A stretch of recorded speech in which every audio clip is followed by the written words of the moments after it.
పితా పుత్ర పవిత్రాత్మ నామమున ఆమేన్. ప్రభువు మీతో ఉందురుగాక, మీ ఆత్మతో ఉండునుగాక. పునీత లూకా గారు రాసిన పవిత్ర సువిశేషంలోని భాగము. ప్రభువా మీకు మహిమ కలుగునుగాక.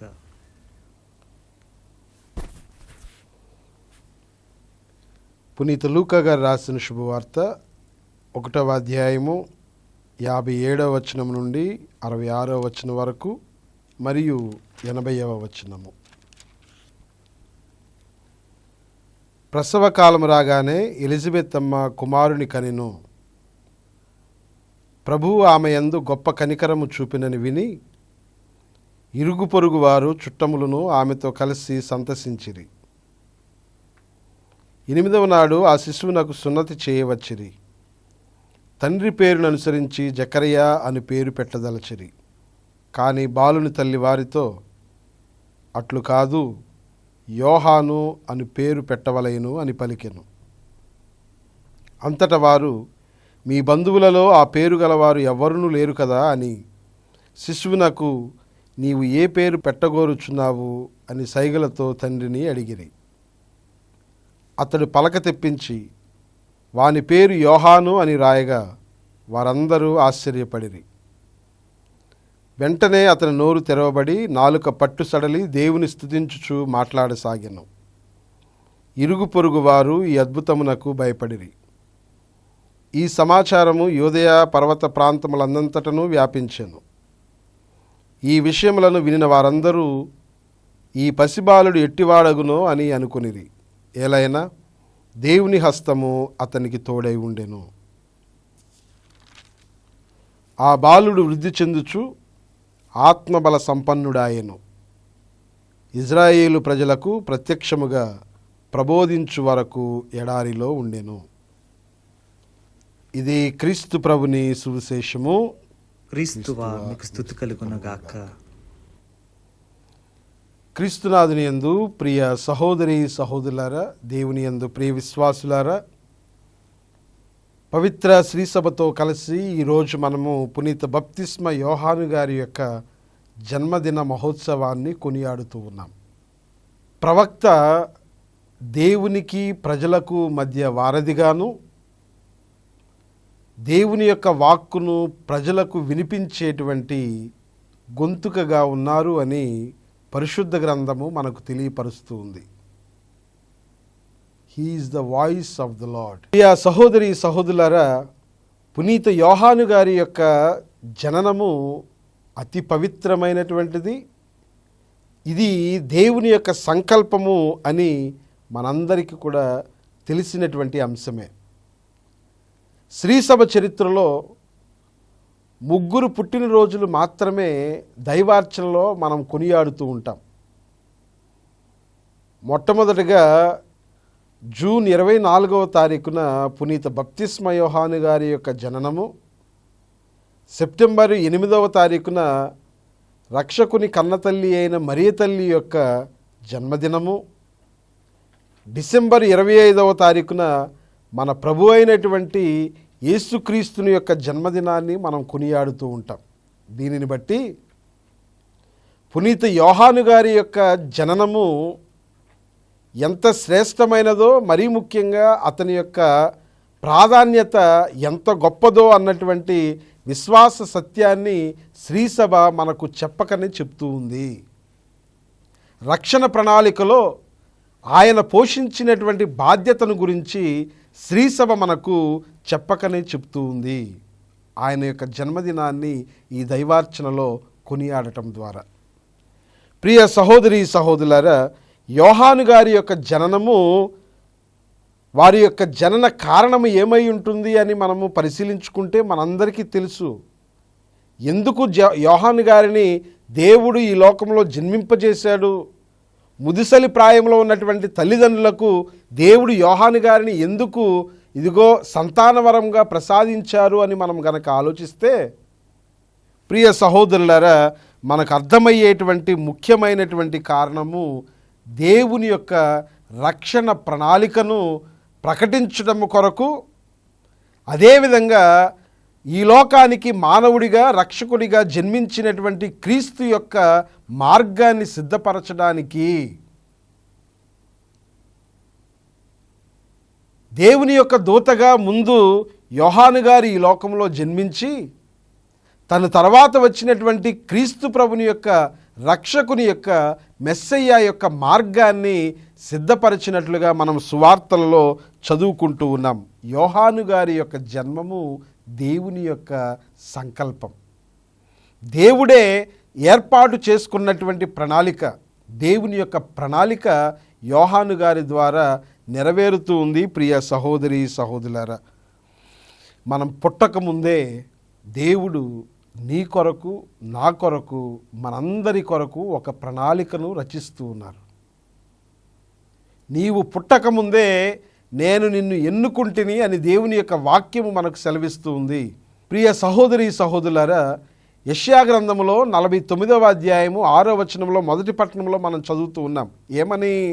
నేను నిన్ను జాతులకు జ్యోతిగా నియమింతును, అప్పుడు నా రక్షణము నేల అంచుల వరకు వ్యాపించును అని. దేవుడు యోహాను గారి ద్వారా తన యొక్క రక్షణను ప్రకటించడానికి, తన యొక్క రక్షణ ప్రణాళికను నెరవేర్చడానికి, తన యొక్క శాంతిని, తన యొక్క వెలుగును ప్రకాశింపచేయడానికి, తన ప్రజలను సంసిద్ధపరచడానికి, రక్షకుని యొక్క మార్గాన్ని సిద్ధపరచడానికి, ఇదిగో జాతులకు జ్యోతిగా ఉండడానికి దేవుడు యోహాను గారిని ఎన్నుకున్నట్లుగా మనం చూస్తూ ఉన్నాం. ప్రజలకు దేవునికి మధ్య వారధిగా ఉండడానికి దేవుడు ఈ బప్తిస్మ యోహాను గారిని ఎన్నుకున్నట్లుగా మనం చూస్తూ ఉన్నాం. ప్రియ సహోదరి సహోదరులారా, యోహాను గారి యొక్క జన్మము దేవుని యొక్క సంకల్పం.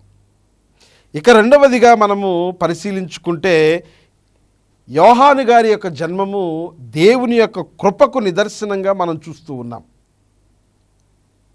ముదుసలి ప్రాయంలో తల్లిదండ్రులు ఉన్నారు. దేవుడు వాగ్దానం చేశాడు, ఇదిగో మీకు నేను ఒక వరమును, సంతాన వరాన్ని అనుగ్రహించబోతూ ఉన్నాను, మీ యొక్క బిడ్డకు యోహాను అని పేరు పెట్టండి అని. వచ్చిన తర్వాత ఎలిజబెత్ అమ్మ కుమారునికి జన్మనిచ్చిన తర్వాత 8వ రోజున ఈ యొక్క సున్నతిని చేసేటువంటి సమయంలో బంధువులందరూ కూడా వచ్చి అడుగుతూ ఉన్నారు. ఏమని? ఇదిగో మీ యొక్క కుమారునికి ఏమి పేరు పెట్టదలుస్తూ ఉన్నారు? జకరియా అని పేరు పెట్టి పిలుస్తారా అని అడిగినప్పుడు దేవుని యొక్క కృపను తెలుసుకున్నటువంటి జకరియా, ఎలిజబెత్ అమ్మలు యూదా సాంప్రదాయం ప్రకారం తండ్రి పేరును యాడ్ చేయటం కాదు, తండ్రి పేరును జోడించి జకరియా అని కాదు, కానీ దేవుని యొక్క సంకల్పము ప్రకారము, ఇదిగో దేవుడు తెలియపరిచినటువంటి ప్రకారము, దేవుని యొక్క ఆశీర్వాదము కృప చొప్పున నా యొక్క కుమారునికి, ఈ దేవుని యొక్క బిడ్డకు యోహాను అని పేరు పెట్టాలి అని చెప్పి పలక మీద రాయించాడు. వెంటనే జరిగింది ఏంటి? అప్పటి వరకు మూసుకున్నటువంటి తన యొక్క స్వరతంత్రులు తెరుచుకున్నాయి, తన యొక్క గొంతు విప్పబడింది, అద్భుతం జరిగింది. దేవుని యొక్క కృప జకరియా మీద కురిపించబడింది. వెంటనే నోరు తెరిచి దేవుణ్ణి స్తుతిస్తూ మాట్లాడసాగాడు. ప్రియ సహోదరి సహోదరులారా, యోహాను యొక్క జననము దేవుని యొక్క కృపకు నిదర్శనం. యోహాను అనగా మనం పరిశుద్ధ గ్రంథాన్ని తన యొక్క పేరును పరిశీలిస్తే దేవుడు కరుణామయుడు అని, దేవుని యొక్క కృప అని అర్థం. కాబట్టి యోహాను గారి యొక్క జననము దేవుని యొక్క కృపకు నిదర్శనము. దేవుని యొక్క కృపను అందించడానికి, ప్రజలకు తెలియపరచడానికి దేవుడే స్వయముగా యోహాను గారిని తన యొక్క ప్రణాళిక ప్రకారం ఎంచుకుంటూ ఉన్నారు. ప్రియ సహోదరి సహోదరులారా, జకరియా యొక్క గొంతు తెరవబడినట్లుగా, నమ్మినటువంటి అతని జీవితంలో అద్భుతాన్ని ఆయన చూడగలిగినట్లుగా, నీవు దేవుని యొక్క కృపయందు నమ్మకాన్ని ఉంచగలిగితే దేవుడు నీ యొక్క జీవితాన్నే ఒక అద్భుతంగా మలుస్తాడు అనడంలో ఎటువంటి సందేహము ప్రియ సహోదరులారా మనకి అవసరం లేదు అని యోహాను గారు తన యొక్క జీవితం ద్వారా మనకు నేర్పిస్తూ ఉన్నారు. ఇక మూడవదిగా ఈ యొక్క పండుగ రోజున మనం ధ్యానం చేయవలసినటువంటిది తగ్గింపుతనము కలిగినటువంటి పునీత బప్తిస్మ యోహాను గారు. ప్రియ సహోదరి సహోదరులారా, ప్రజలందరూ కూడా యోహాను గారే మెస్సయ్య ఏమో, యోహాను గారే రక్షకుడేమో, ఈ లోకాన్ని మనలను రక్షించి విమోచించి నడిపించేటువంటి వాడు ఈయనేమో అని అందరూ కూడా ఆయన మీద నమ్మకం పెట్టుకొని ఉన్నటువంటి సమయంలో యోహాను గారు వీటన్నిటి నుంచి దూరంగా జరిగిపోతూ ఉన్నారు. ఈ యొక్క పొగడ్తల నుండి దూరంగా వెళ్తూ ఉన్నారు. ఈ ప్రజల యొక్క వేడుకోల నుంచి దూరంగా వెళ్తూ ఉన్నారు. పొంగిపోలేదు, గొప్పవాడని మురిసిపోలేదు, గొప్పవాడిగా ప్రజలు ఎంచుతూ ఉన్నారని గర్వపడలేదు. కానీ ప్రియ సహోదరులారా, తనను తాను తగ్గించుకొని చెప్తూ ఉన్నటువంటి మాటలు, ఇదిగో నేను ఆయన పాదరక్షల వారును విప్పుటకైనను యోగ్యుడను కాదు. ఈ పాదరక్షలను వాని యొక్క వారును విప్పేటువంటి వారు సేవకులు మాత్రమే. యోహాను గారు తనని ఈ యొక్క సేవకుల కంటే తక్కువవానిగా ఎంచుకుంటూ ఉన్నాడు. నేను సేవకుల కంటే తక్కువ అయినటువంటి వాడిని. క్రీస్తు ప్రభు రానున్నటువంటి ఆయన యొక్క పాదల రక్షల వారును ఆయన ముందు నేను యోగ్యుడను కాదు, ఆయన పాదరక్షల వారుని విప్పుటకైనను యోగ్యుడను కాదు అని చెప్పి తనను తాను తగ్గించుకున్నాడు. ఈ యొక్క తగ్గింపుతనాన్ని బట్టి ప్రభువు మత్తయి సువార్తలో 11వ అధ్యాయం 11వ వచనంలో యోహాను గారి గురించి చెప్తూ ఉన్నారు. ఈ భూమి మీద జన్మించినటువంటి మానవులందరిలో యోహాను కంటే గొప్పవాడు మరొకడు లేడు అని నేను తెలియజేస్తూ ఉన్నానని ప్రభువు చెప్పారు.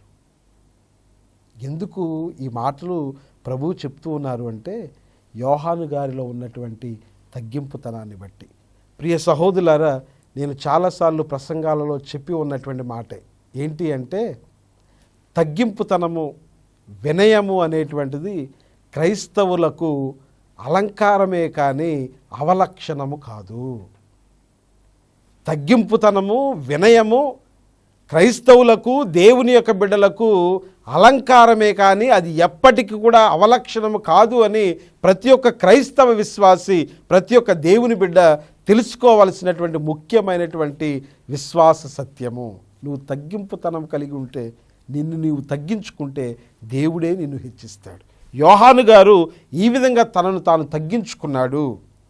యోహాను సువార్త 3వ అధ్యాయము 30వ వచనంలో ప్రభువును గురించి యోహాను గారు మాట్లాడినటువంటి మాటలు ఏంటి?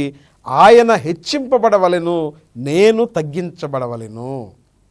దేవుని యొక్క రక్షణ కార్యాన్ని, దేవుని యొక్క రక్షణ మార్గాన్ని ఏర్పాటు చేయడానికి వచ్చినటువంటి ఇంత గొప్ప బాధ్యతను నిర్వహిస్తున్నటువంటి యోహాను గారు మాట్లాడుతున్నటువంటి మాటలు ఎటువంటి గర్వానికి కానీ డంబానికి కానీ పోకుండా ఆయన హెచ్చింపబడాలి, ఆయన మాత్రమే హెచ్చించబడాలి, నేను తగ్గింపబడాలి అని యోహాను గారు చెప్తూ ఉన్నారు. దీనిని బట్టి ప్రభువు యోహాను గారిని హెచ్చిస్తూ ఉన్నారు. ప్రతి ఒక్క క్రైస్తవుడు ఇటువంటి విధానాన్ని అనుసరించటం నేర్చుకోవాలి. తనను తాను తగ్గించుకోవాలి. గొప్పలు చెప్పుకోవటం మానివేయాలి. దేవాలయంలో, అదేవిధంగా సంఘములో నువ్వు అనేకమైనటువంటి కార్యాలు చేస్తూ ఉండొచ్చు, మంచిది. దాన్ని బట్టి నువ్వు గర్వపడాల్సినటువంటి అవసరము కానీ, లేకపోతే నీ గురించి నువ్వు గొప్పలు చెప్పుకోవాల్సినటువంటి అవసరము కానీ ప్రియ సహోదరులారా మనం ఎవ్వరం కూడా అనుసరించకూడదు. నిన్ను నీవు తగ్గించుకో. దేవుని యొక్క బిడ్డగా సేవ చేయటం అలవాటు చేసుకో.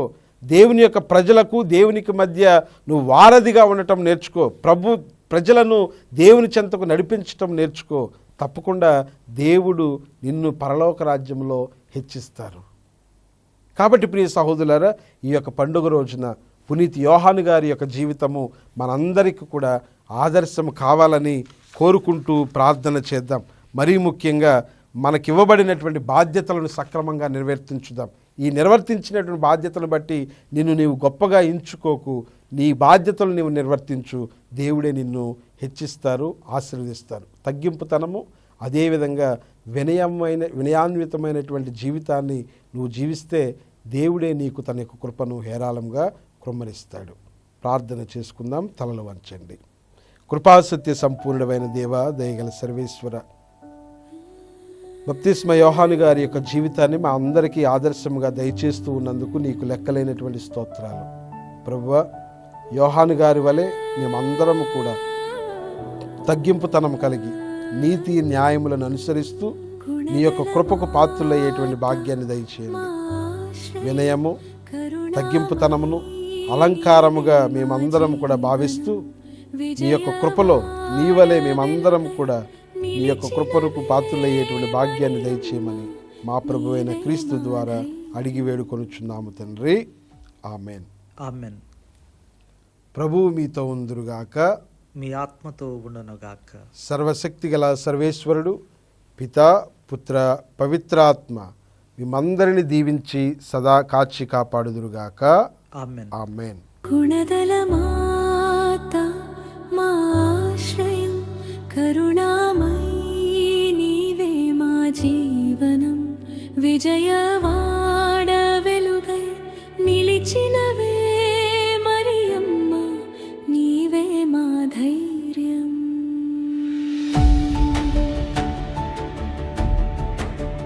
కొండపై